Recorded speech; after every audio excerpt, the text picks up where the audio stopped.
So, good afternoon, students. Now, in this lecture, I am going to explain D'Alembert's principle, and I'll explain this with some numerical examples also, right? तो देखिए, D'Alembert's principle is a very fundamental principle used in the classical mechanics. मैंने आपको बताया कि Newton second law को D'Alembert ने कैसे use किया, that we are going to see in this principle. तो अगर मैं ये कहूँ it is an alternative of Newton second law, तो बात गलत नहीं होगी. तो कैसे ये ऑल्टरनेटिव है, इस बात को समझाने के लिए first what is it's statement, इस बात को समझिए. इसका स्टेटमेंट क्या बोलता है कि the net external force on a body plus negative of inertia force is zero. क्या मतलब है? Try to understand. Net external force on the system or on a body plus negative of inertia force, IF is inertia force, is equal to zero. ऐसा D'Alembert ने कहा था. तो यहाँ पर what is inertia force क्या होता है, इस बात को समझाता हूँ, समझिएगा. जब भी कोई फोर्स F किसी बॉडी के ऊपर लग रहा होता है जिसका मास क्या है, m है, और बॉडी का के अंदर एक एक्सेलरेशन प्रोड्यूस हो जाता है a. कैसे? Understand by this figure. Suppose this is any body of mass m. क्या करता हूँ, इसके ऊपर एक real force is acting which is let suppose f. इसको मैं लिखना कि रियल फोर्स है. This is a real force acting on the body and this complete set of body is moving with acceleration a. ये force जरूरी नहीं है एक हो, इस तरह के कई सारे फोर्स भी हो सकते हैं. हो सकता है इधर से भी फोर्स लग रहा हो, फोर्स में बी लाइक दैट. तो there will be some resultant force of this all these three. तो we will find out some resultant of all these three wherever it will be acting. अब अगर मैं इस पूरे को एक सिस्टम अज्यूम करूँ, इस पूरे को मैं क्या करूँ, एक सिस्टम अज्यूम करूँ, तो this complete system is moving with acceleration A. Acceleration A से क्या कर रहा है, मूव कर रहा है.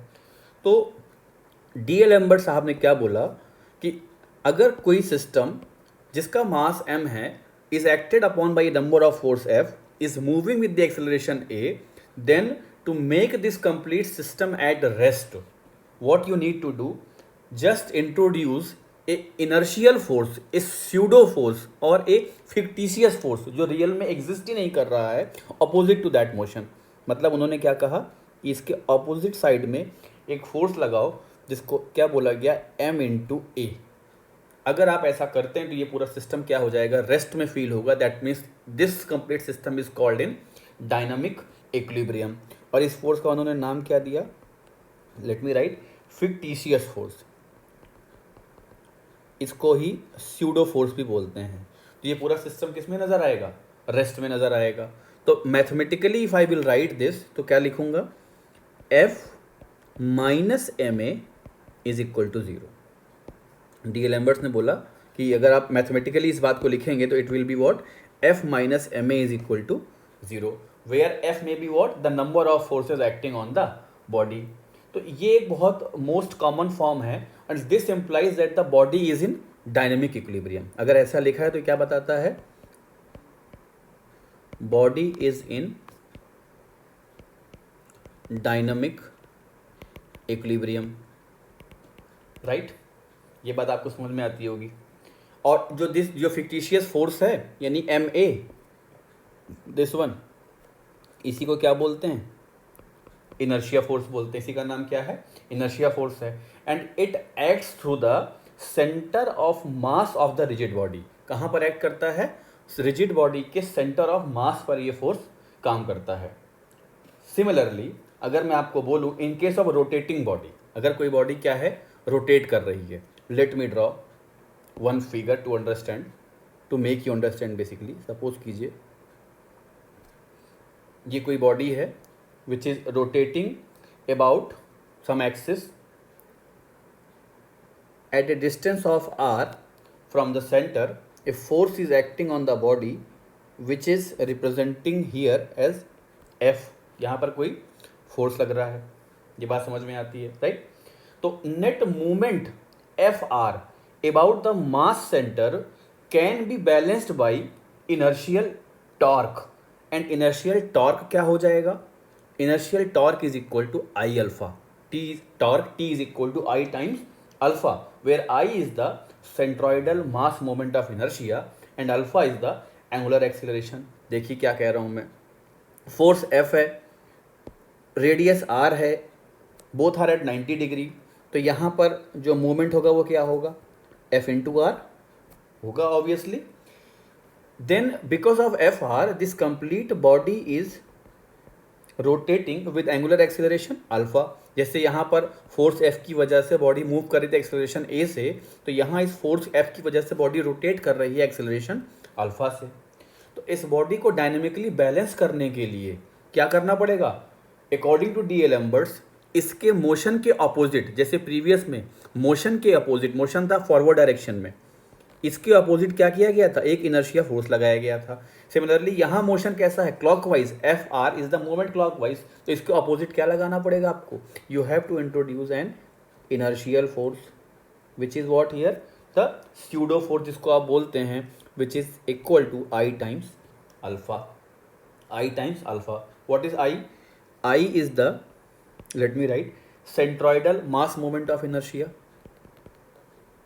Centroidal let me write, spelling सही करूं, centroidal mass moment of inertia, और alpha is angular acceleration of the body, alpha is the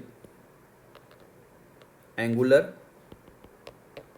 acceleration of the body, right.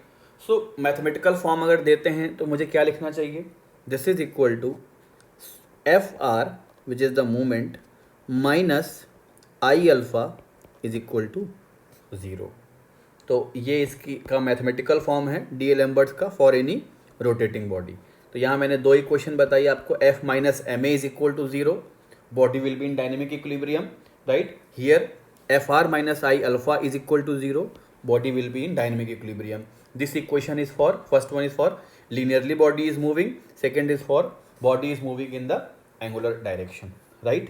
So therefore मैं क्या I can say what, by using the principle a system can be analyzed exactly as a static system subjected to the inertial force or movements and the external forces. If I consider all, then body will be in dynamic equilibrium. And this method is also called inertial method of analysis. तो इसको हम क्या बोलते हैं, inertial method बोलते हैं।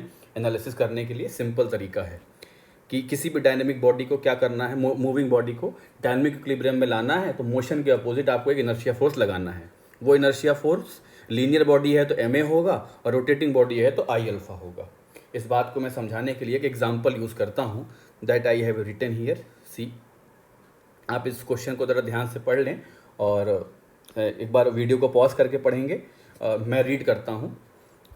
N elevator cage of a mine shaft weighing 5 kilonewton is lifted or lowered by means of a wire rope। तो मैं इस बात को पहले ड्रॉ कर लेता हूँ सॉल्यूशन के लिए, जो बात क्वेश्चन में कही जा रही है। सपोज किया this is an elevator shaft, कोई भी ये क्या एलिवेटर केज है, और इसका वेट कहाँ काम कर रहा होगा, weight will be acting downward, and ये शाफ्ट, ये एलिवेटर केज किसी रोप से लगा हुआ है, तो tension in the rope will be in upward direction. ठीक है, starting from rest it moves upward. अगर ये मूव अपवर्ड जा रही, it moves upward, so acceleration कहाँ होगा इसका, अगर ये ऊपर की ओर जा रही है तो acceleration will be in upward direction, right. It move upward with a constant acceleration and acquires a velocity of 3 meter per second within a distance of 3 meter. Calculate the tensile force in the cable during the acceleration of the motion. Simple है। तो question में देखिए wait कितना दिया गया है, W is equal to here 5 kilo newton, velocity है इसकी 3 मीटर पर सेकेंड, और डिस्टेंस कितना कवर कर रहा है ये 3 मीटर। तो क्या इस डेटा से मैं इस केज का एक्सेलरेशन निकाल सकता हूँ, डेफिनेटली निकाल सकता हूँ, by using v square minus u square is equal to 2as। तो मैं क्या लिख सकता हूँ यहाँ 3 स्क्वायर माइनस यहाँ लिखा है स्टार्टिंग फ्रॉम रेस्ट, अभी हमने पढ़ा था क्वेश्चन में स्टार्टिंग फ्रॉम रेस्ट, तो मतलब u की वैल्यू क्या होगी, 0 is equal to u square minus u square is equal to 2a into s.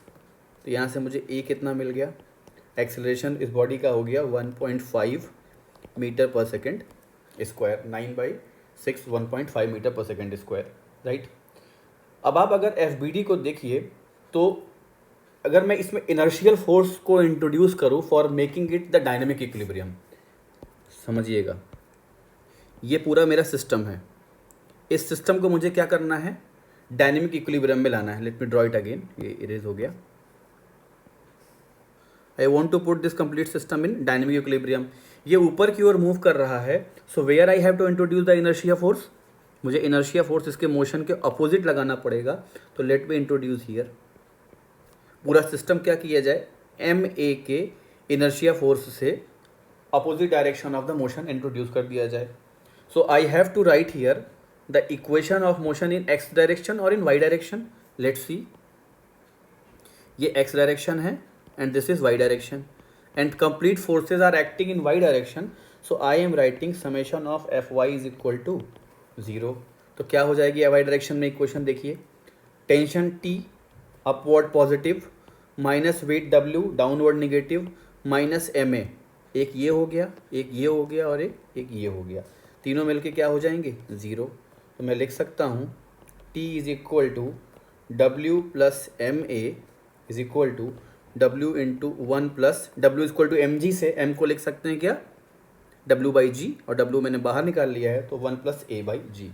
तो therefore T is equal to W is 5 kilo newton, unit को न्यूटन में convert करेंगे, 1 plus acceleration मैंने निकाल लिया 1.5 एंड G इज़ 9.81। तो इसको simplify कर लेते हैं कैलकुलेटर पे and let me solve what I am getting, 1.5 by 9.81 plus 1 into 5000 and divide by 1000 कर लेता हूँ इसको।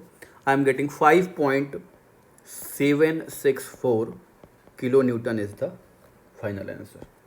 तो मुझे लगता है एक simple application of D d'Alembert's जो हमने लगाया है यहाँ पर, ये आपको समझ में आया।